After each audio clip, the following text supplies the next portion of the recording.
Welcome viewer, I am Murugan S. This video tutorial describes how to block untrusted fonts on Windows 10. Type gpedit.msc in Windows search bar.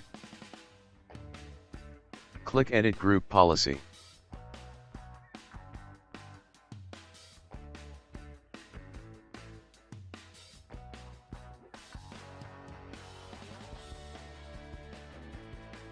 Click and expand Administrative Templates. Click and expand System. Click Mitigation Options. Open Untrusted Font Blocking. Check Enabled.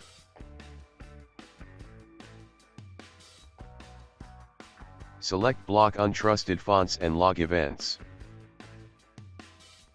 Click Apply, OK. Close and exit Group Policy Editor.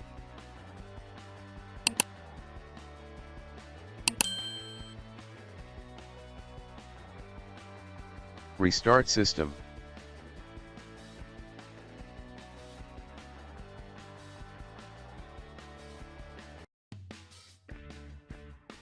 I hope this video tutorial helps to you. Please like, share and don't forget to subscribe my channel. Thank you very much. See you next video.